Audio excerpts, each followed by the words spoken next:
परमेश्वराचे गुणगान नवे गीत गाऊन करा. हे सर्व पृथ्वी परमेश्वराचे गुणगान कर. परमेश्वराचे गुणगान करा. त्याच्या नावाचा धन्यवाद करा. त्याने केलेल्या तारणाची घोषणा प्रतिदिवशी करा. राष्ट्रामध्ये त्याचे गौरव, सर्व लोकांमध्ये त्याचे अद्भुत कृत्ये जाहीर करा. अहो मानव कुलानो, परमेश्वराचे गौरव करा. परमेश्वराचे गौरव करा व त्याचे सामर्थ्य वाखाणा. परमेश्वराच्या नावाची थोरवी गा. अर्पण घेऊन त्याच्या अंगणात या. पवित्रतेच्या शोभेने परमेश्वराची उपासना करा. पवित्रतेच्या शोभेने परमेश्वराची उपासना करा. परमेश्वराच्या नावाची थोरवी गा. परमेश्वराचे गौरव करा. अर्पण घेऊन त्याच्या अंगणात या. देवबापाची स्तुती असो. आणखीन एक प्रभुवार देवबापानं तुमच्या आणि माझ्या जीवनामध्ये दिला आहे की या प्रभुवारी आपण जो आपला निर्माण करता देव आहे, जो आपला सनातन पिता आहे, जो शांतीचा अधिपती आहे, जो सर्व उत्तम देणग्यांचा दाता आहे, त्या आपल्या निर्माणकर्त्या देवबापाची उपासना करण्याची संधी देवबापानं आम्हाला दिली आहे. आणि पुन्हा एकदा आपण आमेन चॅनलच्या या माध्यमातून आपण देवबापाची उपासना करूया. त्याला गौरव सन्मान देऊया. प्रार्थना करूया. सर्वसमर्थ देवा, आज आम्ही आमच्या घरामध्ये ही तुझी उपासना करत असताना तुझी उपासना करण्याकरिता आम्हाला सहाय्य करा. व देवबापा, आम्हाला तुझं सर्व सहाय्य देऊ कर. पवित्र पित्या, तुझ्या अद्भुत कृत्यांचं वर्णन करण्याकरिता, तू केलेल्या उपकारांचं स्मरण करण्याकरिता, तू केलेल्या तारणाची घोषणा करण्याकरिता, पवित्रतेच्या शोभेने तुझी उपासना करण्याकरिता आम्हाला सहाय्य कर. प्रार्थना विनंती प्रभू येशू ख्रिस्ताच्या द्वारे केली म्हणून एक बाप्पा. आमेन. याचं आपण गीत गाऊया. गीत क्रमांक 7. प्रभू तव नाम सुवंदित गावे हे गीत उपासना संगीतातले गीत आपण गाऊया आणि प्रभूची स्तुती करूया. प्रभू तव नाम सुवंदित गावे उपासना संगीत गीत क्रमांक 7. प्रभु तव नाम सुवंदित गावे, प्रभु तव नाम सुवंदित गावे, मर्त्य पतित मी वंदुनी तुझला, मर्त्य पतित मी वंदुनी तुझला, मी चिरकाल जगावे, प्रभु तव नाम सुवंदित गावे,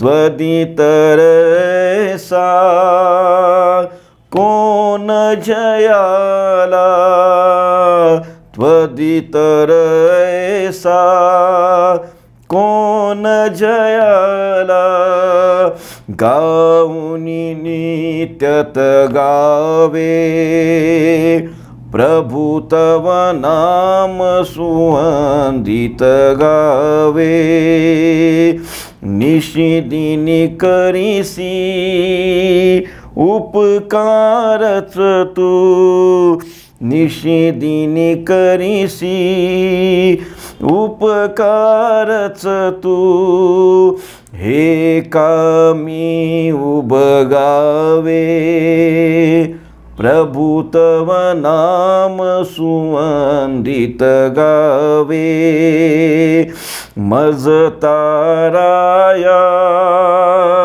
ख्रिस्त दिलासी, मज ताराया ख्रिस्त दिलासी, तर तुझ मी उमगावे, प्रभु तव नाम सुवंदित गावे, देसी सदात्मा मजला की मी देसी सदात्मा, मजला की मी तव मार्गी न डगावे, प्रभु तव नाम सुवंदित गावे, सदया मज दे दान से की, सदया मज दे दान से की, तव मुख नित्य बघावे, प्रभु तव नाम सुवंदित गावे. हे स्तोत्र आपण वाचून देवबापाची स्तुती करणार आहोत. स्तोत्र क्रमांक 33 हे आपण आळीपाळीने वाचणार आहोत आणि या स्तोत्र वाचनाद्वारे आपण देवाची उपासना करणार आहोत. स्तोत्र क्रमांक 33 आपण यावेळेस वाचूया आणि आळीपाळीने या स्तोत्राचं आपण वाचन करणार आहोत. आणि मग स्तोत्राचा जो विषय आहे उत्पन्नकर्त्याची व संरक्षकाची महती. स्तोत्र क्रमांक 33. अहो नीतिमानानो परमेश्वराचा जय जयकार करा, सरळ माणसांना स्तुतिगान शोभते. विनेवर परमेश्वराचे उपकार स्मरण करा, दशतंतू वाद्यावर त्याचे गुणगान गा. त्याच्या पुढे नवे गीत गा, जयघोष करीत कुशलतेने वाद्य वाजवा. कारण परमेश्वराचे वचन सरळ आहे, त्याची सर्व कृती सत्याची आहे. त्याला नीती व न्याय ही प्रिय आहेत. परमेश्वराच्या वात्सल्याने पृथ्वी भरली आहे. परमेश्वराच्या शब्दाने आकाश निर्माण झाले, त्याच्या मुखश्वासाने आकाशातील सर्व सैन्य निर्माण झाले. तो समुद्राची जले राशीसारखी एकवट करतो, महासागराची निधी साठवतो. अखिल पृथ्वी परमेश्वराचे भय धरो, जगात राहणारे सर्व त्याचा धाक बाळगोत. कारण तो बोलला आणि अवघे झाले, त्याने आज्ञा केली आणि सर्व काही स्थिर झाले. राष्ट्रांच्या मसलती परमेश्वर निरर्थक करीतो, लोकांचे संकल्प निष्फळ करतो. परमेश्वराची योजना सर्व काळ टिकते, त्याच्या मनातील संकल्प पिढ्यानपिढ्या कायम राहतात. ज्या राष्ट्रांचा देव परमेश्वर आहे, ज्या लोकांस त्याने आपल्या वतनाकरिता प्रजा म्हणून निवडले आहे, ते धन्य.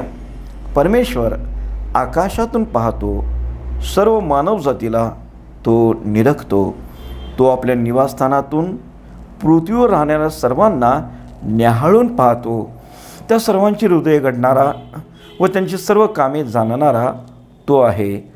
कोणीही राजा मोठ्या सैन्यबलाने जय पावतो असे नाही, वीर पुरुष आपल्या पराक्रमाने निभावतो असे नाही. जयप्राप्तीसाठी घोडा केवळ व्यर्थ होय, त्याला आपल्या महाबळाने कोणाचा बचाव करता येणार नाही.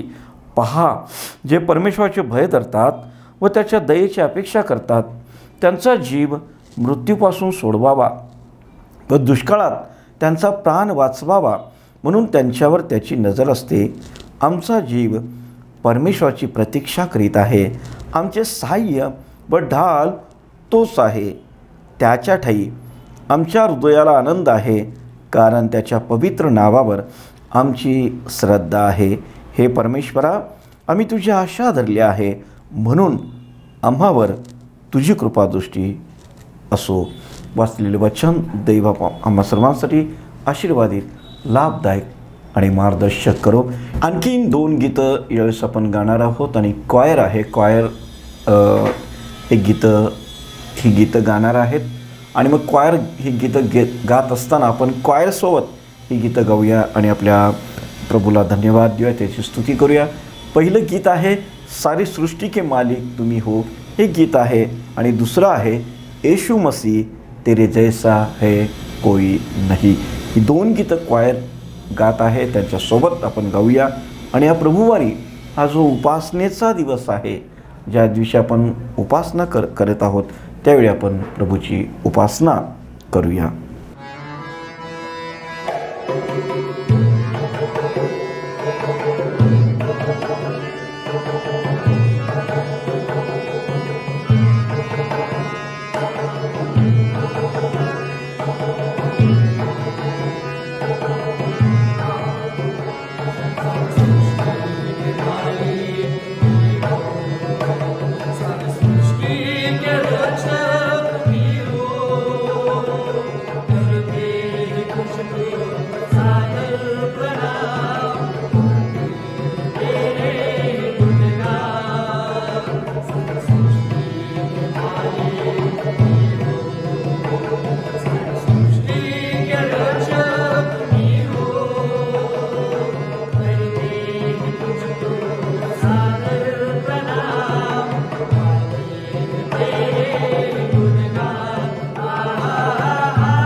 आजच्या मननाकरता जी वचनं आहे ती वचनं आपण वाचूया. या वचनावर आपल्याला आज मनन आणि चिंतन करायचं आहे.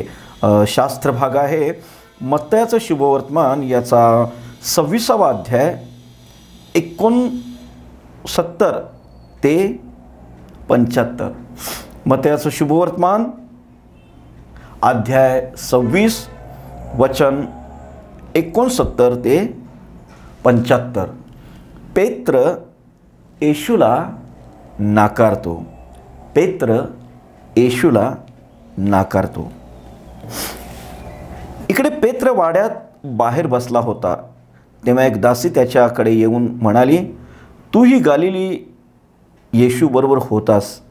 तो सर्वांच्या समोर नाकारून म्हणाला, तू काय म्हणतेस ते मला ठाऊक नाही. मग तो बाहेर देवडीवर गेल्यावर दुसरीने त्याला पाहून तिथल्या लोकांना म्हटले, हा नासोरी येशू बरोबर होता. पुन्हा तो शपथ पाहून नाकारून म्हणाला, मी त्या मनुष्याला ओळखत नाही. नंतर काही वेळाने तेथे उभे राहणारे जवळ येऊन पेत्राला म्हणाले, खरोखर तूही त्यातला आहेस, कारण तुझ्या बोलीवरून तू कोण आहेस हे दिसून येते. तेव्हा तो शापोच्चारण करून व शपथा पाहून म्हणू लागला, मी त्या मनुष्याला ओळखत नाही. इतक्यात कोंबडा आरवला. तेव्हा कोंबडा आरवण्यापूर्वी 3 वेळा तुम्हाला नाकारशील असे जे येशूने पेत्राला सांगितले होते ते त्याला आठवले आणि तो बाहेर जाऊन मोठ्या दुःखाने रडला. वाचलेलं वचन देवबापा सर्वांसाठी आशीर्वादित करो. या वचनावर आपण थोडा वेळ मनन आणि चिंतन करायचं आहे. प्रार्थना करूया. सर्वसमर्थ देवबापा, आज या वचनावर आम्ही मनन करत असताना तू आमचे नेत्र उघड, तू आमचे अंतःकरण उघड, तू आमचे कान उघड आणि देवा या वचनांच्याद्वारे तू आमच्याशी बोल. या पेत्रानं प्रभू येशू ख्रिस्ताला नाकारलं. या घटनेतून जो काही बोध आहे तो बोध घेत असताना तू आम्हाला सहाय्य कर. प्रार्थना विनंती प्रभू येशू ख्रिस्ताच्या द्वारे केली म्हणून एक बाप्पा, आमेन. पेत्र येशूला नाकारतो. या घटनेवर आपण बऱ्याचदा यापूर्वी देखील संदेश ऐकले असतील आणि मग आज देखील आपण याच घटनेवर थोडा वेळ मनन आणि चिंतन करणार आहोत. हा शास्त्र भाग आहे तो मत्तय 26 69 ते 75. या वचनामध्ये पेत्रानं प्रभू येशू ख्रिस्ताचा केलेला नाकार आहे तो आम्हाला या ठिकाणी दिसत आहे. आणि मग याला आपण पेत्राचं झालेलं पतन देखील म्हणू शकतो किंवा पेत्राला पापात पाडण्याकरिता सैतानानं जे प्रयत्न केले त्याला आलेले यश देखील असं देखील आपण म्हणू शकतो. आणि मग या शास्त्रभागाविषयी आपण आज पाहणार आहोत पेत्राचं झालेलं पतन. पेत्रानं प्रभू येशू ख्रिस्ताला 3 वेळा त्यानं नाकारलं असं या शास्त्रभागामध्ये आम्हाला दिसत आहे. आणि 3 वेळा तो हेच म्हणत आहे. पहिल्यांदा म्हणतो, त्या बाईला म्हणतो, तू काय म्हणतेस हे मला ठाऊक नाही. दुसऱ्यांदा पेत्र म्हणतो मी त्या मनुष्याला ओळखत नाही असं पेत्र या ठिकाणी म्हणतो. आणि तिसऱ्यांदा देखील तो हेच म्हणत आहे मी त्या मनुष्याला ओळखत नाही. आणि तत्पूर्वी त्यानं असं म्हटलेलं आहे शापोच्चारण करून शपथा वाहून ही गोष्ट तो बोलला आहे. आणि मग शपथा घेऊन म्हणत आहे मी त्या मनुष्याला ओळखत नाही. शाप देऊन शापोच्चारण करून त्या ठिकाणी तो म्हणत आहे मी त्या मनुष्याला ओळखत नाही. पेत्रानं प्रभू येशू ख्रिस्ताचा 3 वेळा नकार केला आणि या ठिकाणी त्याचं झालेलं पतन आहे ते आम्हाला दिसून येत आहे. आणि आजच्या या संदेशामध्ये आपण पेत्राच्या पतनाची 3 कारणे आपण या वेळामध्ये पाहणार आहोत. पेत्राचं पतन झालं त्याला काय कारणे होती. शास्त्रभागामध्ये 3 कारणे आम्हाला दिसतात आणि त्या 3 कारणांचा आपण विचार करूया. आणि त्यातून तुम्हाला आणि मला देखील बोध आहे, त्यातून तुम्हाला आणि मला सावधगिरीचा इशारा आहे, त्यातून तुम्हाला आणि मला देखील उत्तम असं मार्गदर्शन लाभणार आहे. म्हणून आपण पेत्राच्या पतनाची 3 कारणं आपण या संदेशामध्ये पाहणार आहोत. पेत्राच्या पतनाचं पहिलं जे कारण आहे ते मत्तई शुभवर्तमान याचा 26वा अध्याय आणि वचन क्रमांक 33 मध्ये आम्हाला दिसतं. पेत्राच्या पतनाचं पहिलं कारण मत्तई शुभवर्तमान याचा 26वा अध्याय आणि वचन क्रमांक 33 मध्ये आम्हाला दिसून येत आहे. कोणतं बरं कारण आहे पेत्राच्या पतनाचं? तर हे वचन आम्हाला दिसतं. पेत्र प्रभू येशूला म्हणतो आपणाविषयी सर्व अडखळले तरी मी कधीही अडखळणार नाही. प्रभू येशू ख्रिस्त शिष्यांना सांगत आहे की तुम्ही सर्वजण अडखळणार आहात, तुम्ही सर्व माझ्याविषयी अडखळणार आहात. हे प्रभू त्यांना सांगत आहे. ज्यावेळी शेवटचं भोजन झालेलं आहे त्यानंतर प्रभू त्यांना म्हणत आहे याच रात्री तुम्ही मला सर्व जण आहे ते तुम्ही अडखळणार आहात, हे प्रभू त्यांना सांगत आहे. आणि मग पेत्र यावेळी प्रभूला म्हणत आहे आपणाविषयी सर्व अडखळले तरी मी कधीही अडखळणार नाही. आणि पुढं म्हणत आहे पुढं प्रभू म्हणतो मी तुला खचित सांगतो पेत्रा, तू रात्री कोंबडा हरवण्यापूर्वी तू मला 3 वेळा मला नाकारशील. पेत्र पुन्हा त्याला म्हणत आहे आपणाबरोबर मला मरावे लागले तरी आपणाला नाकारणार नाही. पेत्र म्हणत आहे प्रभूजी मी तुम्हाला नाकारणार नाही, मला मरावे लागले तरी मी तुम्हाला नाकारणार नाही. कोणतं कारण या ठिकाणी आम्हाला दिसतं? कोणतं कारण आहे की यामध्ये पेत्राच्या पतनाच्या मागं आम्हाला दिसतं? ते कारण हेच आहे आध्यात्मिक गर्व. आध्यात्मिक गर्व हे पाप पेत्राच्या जीवनामध्ये आम्हाला दिसून येत आहे. प्रभू म्हणत आहे तू मला नाकारणार, सर्व मला नाकारणार, सर्व अडखळणार. पेत्र म्हणताय नाही नाही नाही नाही नाही प्रभूजी मी काय अडखळणार नाही. सगळे जरी अडखळले तरी मी मात्र अडखळणार नाही. प्रभू त्याला पुन्हा स्पेसिफिक सांगत आहे की पेत्रा बघ 3 वेळा तू मला नाकारणार आहेस. तरी पेत्र पुन्हा म्हणत आहे मला मरावे लागले तरी मी तुम्हाला नाकारणार नाही. पेत्राचा स्वतःवरचा विश्वास या ठिकाणी दिसून येत आहे. पेत्र स्वतःविषयी अगदी फार प्रौढी मिरवत आहे असं मला दिसत आहे. पेत्र विश्वासामध्ये जणू काय तो म्हणत आहे, मी फार यामध्ये बलवान आहे असं या ठिकाणी म्हणत आहे. पेत्र म्हणत आहे, पेत्राला हेच सांगायचं आहे, मी तुमचा खरा अनुयायी आहे, हे पेत्राला या ठिकाणी दाखवायचं आहे. आणि मग ती पहिलं कारण हेच दिसतं, त्याचा आध्यात्मिक गर्व आहे. तेच त्याला पुढं प्रभू येशू ख्रिस्ताला नाकारण्यामध्ये हे त्या ठिकाणी त्याचा आध्यात्मिक गर्व पुढं आला आहे असं मला या वचनाच्या आधारे आम्हाला दिसतं.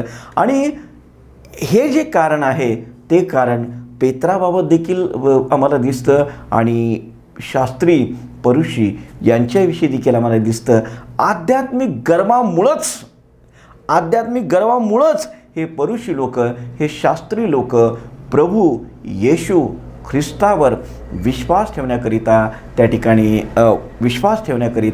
ते पुढं येत नव्हते. ते देखील प्रभू येशू ख्रिस्ताला नाकारत होते. त्यांचा असा गर्व होता, अशी ते प्रौढी मिरवत होते, आम्ही कोण आहोत तर आम्ही अब्रामाचे पुत्र आहोत. आम्ही कोण आहोत? आम्ही अब्रामाचे वंशज आहोत. आम्ही कोण आहोत? आमच्याकडे मोशेचे नियमशास्त्र आहे, आम्ही मोशेचे शिष्य आहोत. अशा प्रकारे त्यांना एक आध्यात्मिक गर्व होता. आणि तो आध्यात्मिक गर्व शास्त्री लोकांना, परुषी लोकांना, या लोकांना प्रभू येशूकडं येण्याकरिता एक अडखण ठरत होता. आज पेत्राच्या बाबतीत तेच आम्हाला दिसतं. पेत्र हेच म्हणत आहे, मी तुम्हाला त्या ठिकाणी कधीही नाकारणार नाही. प्रभू, मी तुला नाकारणारच नाही. आणि या आध्यात्मिक गर्वामुळंच आम्ही पाहतो पेत्र निष्काळजी राहिला. या आध्यात्मिक गर्वामुळंच त्या ठिकाणी पेत्रानं प्रभूच्या इशाराकडे दुर्लक्ष केलेलं आम्हाला दिसून येत आहे. आणि मग त्याला असं वाटलं नाही की मी जागृत असायला पाहिजे. त्याला असं वाटलं नाही मी त्या ठिकाणी प्रभूला नाकारू नये म्हणून मी स्वतःची काळजी घ्यायला पाहिजे, असं त्याला वाटलं नाही. हे माझ्या जीवनामध्ये घडणं शक्यच नाही असंच तो या ठिकाणी म्हणत आहे. माझ्या जीवनामध्ये पाप येणं हे अशक्य आहे. माझ्या जीवनामध्ये पापानं वर्चस्व गाजवणं अशक्य आहे. माझ्या जीवनामध्ये त्या ठिकाणी सैतान जो माझी परीक्षा घेणार आहे, त्या परीक्षेमध्ये मी पडणं, त्या परीक्षेमध्ये माझा पराभव होणं, त्या परीक्षेत माझं पतन होणं हे केवळ अशक्य आहे, हे पेत्राला या ठिकाणी म्हणायचं आहे. तो असं म्हणत आहे आणि हेच त्याच्या पतनाचं प्रमुख कारण ठरलेलं आहे. आध्यात्मिक गर्व हे भयंकर पाप आहे. आध्यात्मिक गर्व देवाकडे येण्याकरिता एक अडखण आहे. आध्यात्मिक गर्व ख्रिस्तामध्ये वाढण्याकरिता एक मोठं अडखण आहे. आध्यात्मिक गर्व जे आहे ते त्या ठिकाणी जे आहे ख्रिस्ताच्या जवळ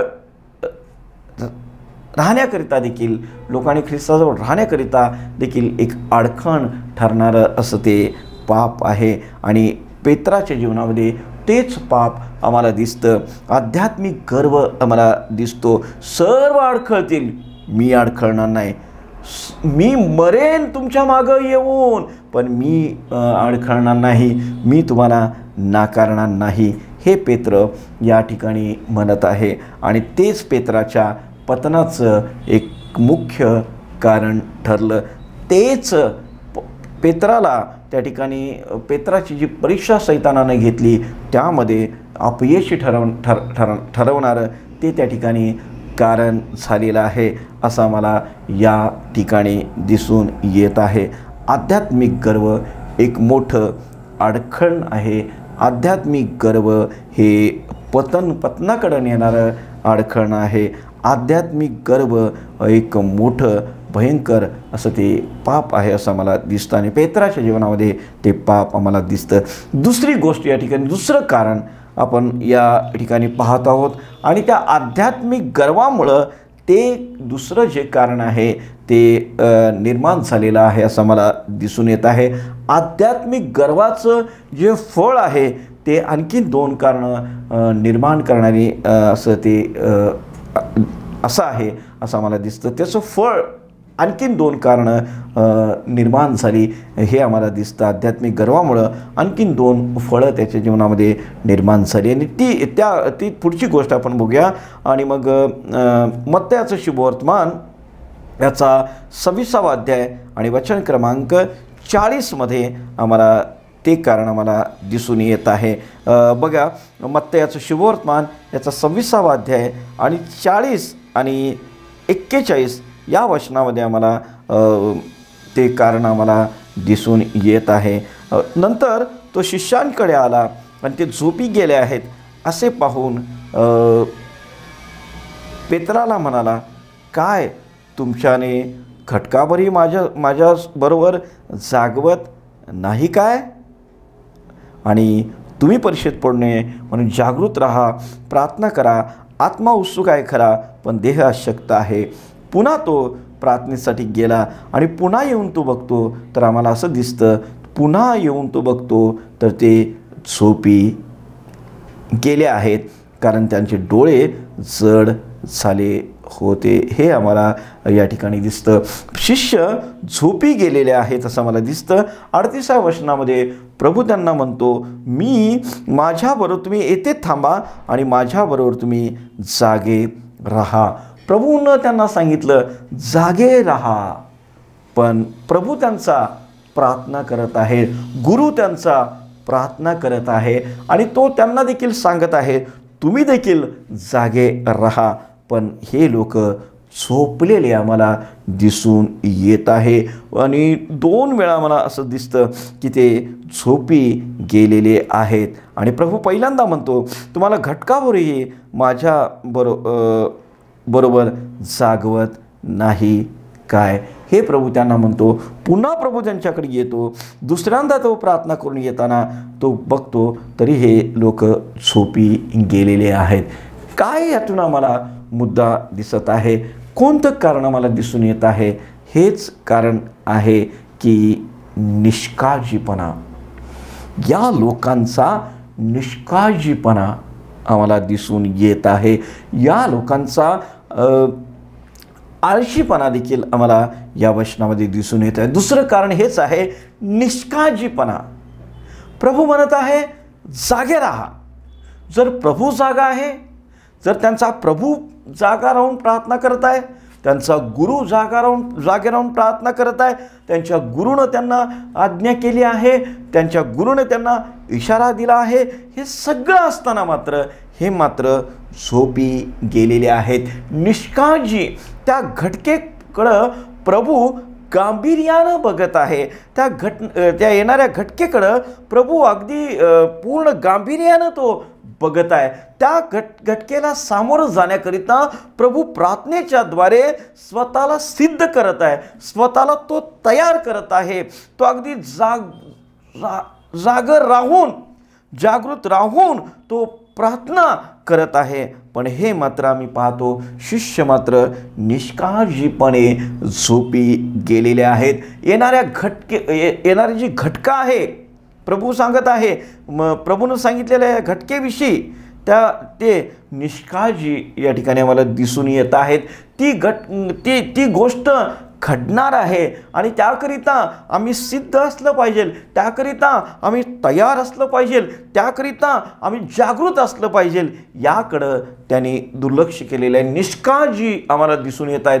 निवांतपणे हे शिष्य झोपी गेले आहेत हे आम्हाला या ठिकाणी दिसून येत आहे. आणि ते शिष्यांच्यामध्ये पेत्र देखील आहे आणि तो देखील निष्काळजीपणे झोपी गेला आहे. कठीण प्रसंग आमच्या समोर येणार आहे. अतिशय वाईट प्रसंग आमच्या गुरुवर आणि आमच्यावर येणार आहे आणि अतिशय आव्हानात्मक परिस्थिती आमच्या समोर येणार आहे. या परिस्थितीला सामोरं जाण्याकरिता प्रार्थनेची गरज आहे. या परिस्थितीला सामोरं जाण्याकरिता तयारीची गरज आहे. या परिस्थितीला सामोरं जाण्याकरिता जागृतीची गरज आहे.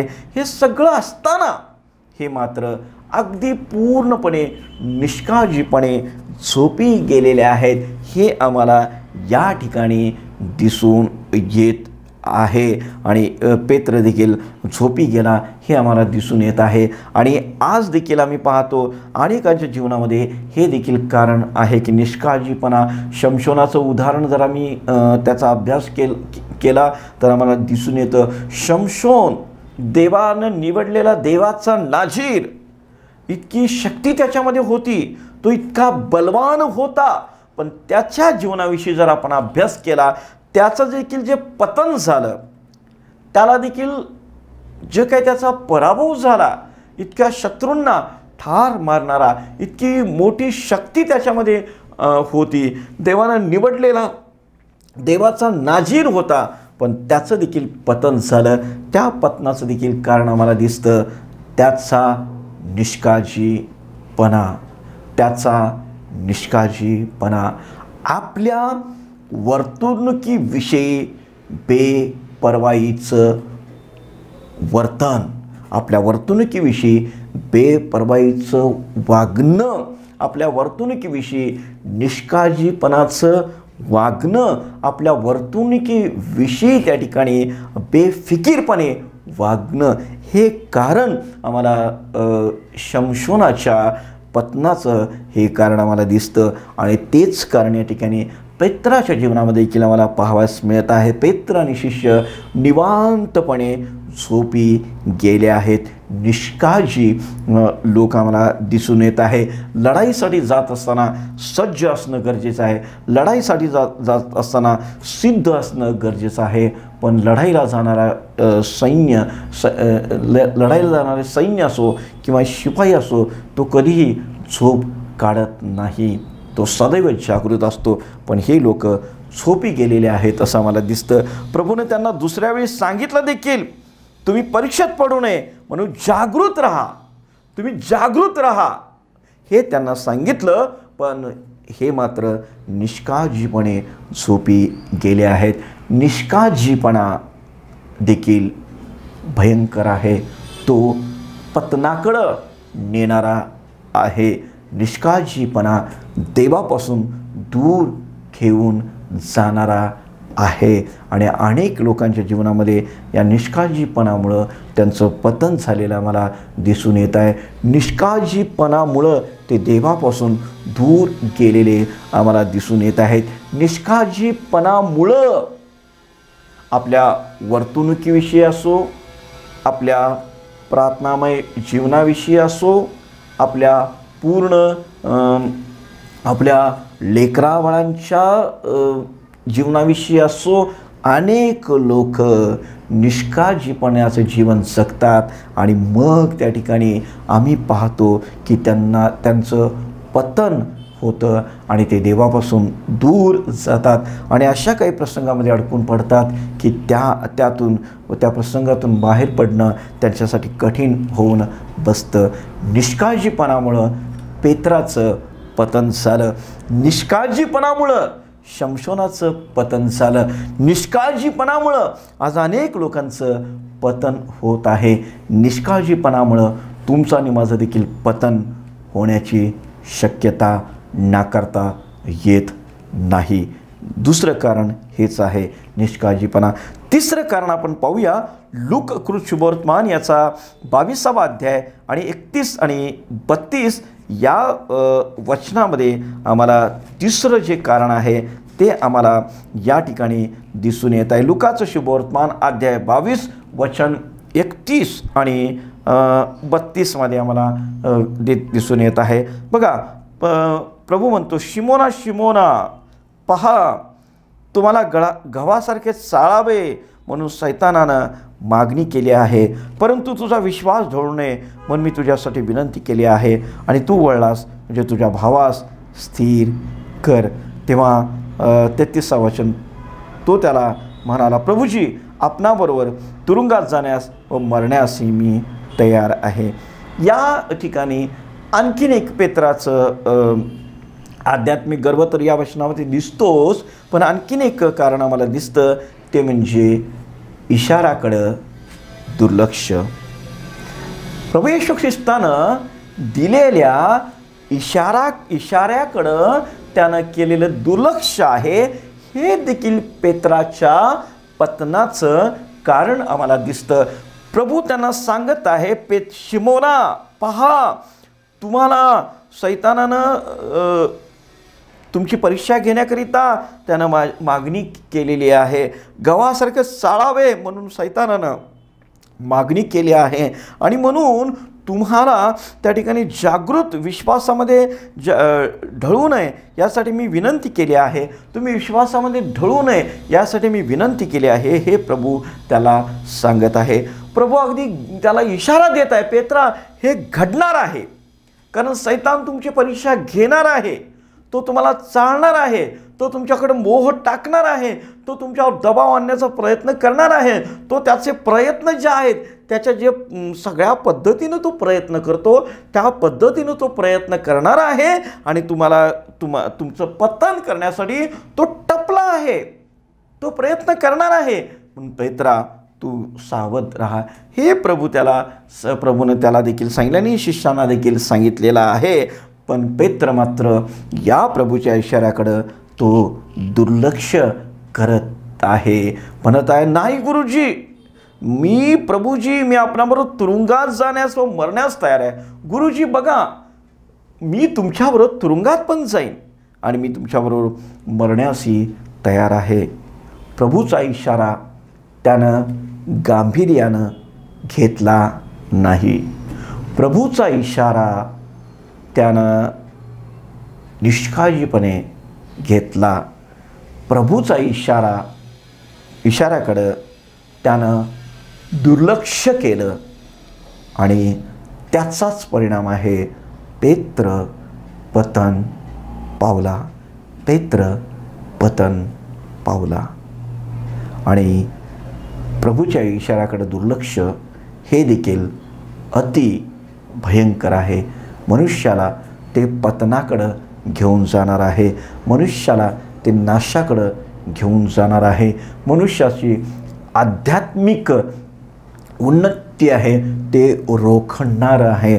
आणि प्रभूच्या इशाऱ्याकडे दुर्लक्ष जे आहे ते मनुष्याला प्रभूपासून दूर घेऊन जाणारं आहे. आणि पेत्राच्या बाबतीत देखील तेच घडलेलं आहे असं आम्हाला या ठिकाणी दिसून येत आहे. प्रभूच्या इशाऱ्याकडं त्यानं दुर्लक्ष केलं. देवाच्या पवित्र वचनांच्याकडं दुर्लक्ष करणं ही फार गंभीर पाप आहे. देवाच्या पवित्र वचनातून दिला गेलेला बोध त्याकडं दुर्लक्ष करणं, देवाच्या पवित्र वचनातून दिले गेलेले इशारे त्यांच्याकडं दुर्लक्ष करणं, देवाच्या पवित्र वचनातून केलेल्या मार्गदर्शनाकडं दुर्लक्ष करणं हे गंभीर आहे. हे करणं म्हणजे पतनाकडं घेऊन जाणार आहे. आणि पेत्रानं तेच केलं आणि पेत्राचं पतन झालेलं आहे असं आम्हाला दिसतं. आणि आज देखील याच गोष्टीमुळं अनेक लोकांचं पतन झालेलं आहे हे आम्हाला दिसून येत आहे. अनेक लोक जे आहेत ते देवाच्या वचनाकडं, देवाच्या इशाऱ्याकडं, देवाच्या बोधाकडं, देवाच्या मार्गदर्शनाकडं दुर्लक्ष करतात आणि त्यामुळं त्यांचं पतन होत आहे. पेत्राचे पतनाची 3 कारणं आम्हाला दिसतात: आध्यात्मिक गर्व, निष्काळजीपणा आणि इशाऱ्याकडं दुर्लक्ष. ही 3 कारणं अनेक लोकांच्या जीवनामध्ये पतन आणण्याकरिता कारणीभूत ठरलेले आहेत. अनेकांच्या विश्वासाचा नाश करण्यासाठी ही जी कारणं आहेत ती कारणीभूत ठरलेली आहेत. अनेकांचं जे काय आध्यात्मिक जीवन आहे ते उद्ध्वस्त करण्याकरिता ही कारणं त्या ठिकाणी कारणीभूत ठरलेली आहेत. पेत्राबाबतीत देखील तसं झालं आणि अनेकांच्या बाबतीत देखील तसं झालं आणि तुमच्या आणि माझ्या बाबतीत देखील असं होण्याची शक्यता आहे. म्हणून आपण सदैव त्या ठिकाणी आध्यात्मिक गर्व कधीही बाळगू नये. सदैव जागृत असणं, निष्काळजीपणा कधीही करू नये, जागृत असणं, इशाऱ्याकडे दुर्लक्ष कधी देऊ नये. गांभीर्यानं देवाचं वचन स्वीकारावं, देवाच्या इशाऱ्याकडं लक्ष द्यावं, हे करणं गरजेचं आहे. पेत्राचं पतन या तिन्ही कारणामुळे झालं आणि तोच पेत्र आता मात्र त्याचं पतन झालं. प्रभूनं त्याच्यासाठी प्रार्थना केली होती, पतन होणार हे प्रभूनं त्याला सांगितलेलं होतंच, पण त्याचसोबत प्रभूनं त्याला हे देखील सांगितलं होतं, पेत्रा तू पुन्हा वळणार आहेस आणि तू ज्यावेळी पुन्हा माझ्याकडे वळणार आहेस हे प्रभूनं त्याला सांगितलं होतं. तू ज्यावेळी पुन्हा माझ्याकडे वळणार त्यावेळी तुझ्या भावांना देखील तू वळव हे प्रभूनं त्याला सांगितलं. पेत्राची पुनर्स्थापना प्रभू येशू ख्रिस्तानं केली, त्याची पुनर्बांधणी प्रभू येशू ख्रिस्तानं केली आणि आता पेत्र तोच संदेश तो लोकांना देत आहे. पेत्राचे पहिले पत्र 5वा अध्याय आणि मग 8व्या वचनामध्ये पेत्र तोच संदेश लोकांना देत आहे. पेत्राच्या अनुभवातून आलेला हा बोध आहे आणि पेत्र लोकांना काय सांगतो बघा. पेत्राचे पहिले पत्र 5वा अध्याय 8वं वचन, सावध असा, जागे राहा, तुमचा शत्रू सैतान हा गरजणाऱ्या सिंहासारखा कोणाला गिळावे हे शोधत फिरतो. त्याच्याविरुद्ध विश्वासात दृढ असे उभे रहा. पेत्र सांगत आहे, सावध असा, जागे रहा. प्रभू येशू ख्रिस्तानं मला सांगितलं होतं, सावध रहा, जागे रहा. सैतान तुझं पतन करण्यासाठी टपलेला आहे. गरजणारा सिंहासारखा तो कोणाला गिळावं ह्यासाठी तो फिरणारा सैतान तुमची देखील तो परीक्षा घेणार आहे, तुम्हाला चालणार आहे. जागे रहा. पण पेत्रानं दुर्लक्ष केलं. त्या पेत्रानं पतनाचा अनुभव घेतला आणि पेत्र आता त्याच्या वाचकांना सांगत आहे, सावध असा, जागे रहा, तुमचा शत्रू सैतान हा गरजणाऱ्या सिंहासारखा कोणाला गिळावे हे शोधत फिरत आहे. पेत्राचा संदेश आज आपण स्वीकारूया. पेत्राच्या पतनाचं जे कारण आहे ते कारणाकडे देखील आपण काळजीपूर्वक लक्ष देऊया आणि ही कारणं आमच्या जीवनातून निघून जावीत, ती कारणं माझ्या जीवनामध्ये येऊ नये यासाठी जागृत राहून आपण स्वतःची काळजी घेऊया आणि मग सदैव विजयी जीवन जगूया. देवबाप करो आणि आजचं हे मनन चिंतन तुमच्यासाठी, माझ्यासाठी मनन चिंतन हे आशीर्वादाचं ठरो. सर्व समर्थ देवबापा, आकाश आणि पृथ्वी याचे निर्माण करते देवा, जागृत रहा. हा बोध तू पेत्राला केला, शिष्यांना केला, पण त्यांनी तुझ्या बोधाकडे दुर्लक्ष केलं. आज पेत्रानं देखील दुर्लक्ष केलं. पेत्राच्या पतनाची 3 कारणं आज आम्ही पाहिलीत. देवा, आम्ही प्रार्थना करतो ही कारणं आम्हाला देखील पतनामध्ये पाडू शकतात, म्हणून देवा सदैव आम्ही तुझ्यामध्ये नम्र राहावं. आम्ही आध्यात्मिक गर्व करू नये, आम्ही आध्यात्मिक गर्वामध्ये जीवन जगू नये, आम्ही स्वतःच्या कृत्यांची प्रौढी मिरवू नये, यासाठी आम्हाला सहाय्य कर. आम्ही निष्काळजी राहू नये यासाठी देखील आम्ही जागृत राहावं, यासाठी आम्हाला सहाय्य कर. आम्ही देवा तुझ्या वचनाच्याद्वारे जो तू आम्हाला इशारा देतो, प्रत्येक वेळी जो बोध करतो, त्या बोधाकडे देखील आम्ही दुर्लक्ष करू नये यासाठी आम्हाला सहाय्य कर, अशी आम्ही तुला प्रार्थना आणि विनंती करीतो. जागृत राहून जीवन जगण्याकरिता आम्हाला सहाय्य कर.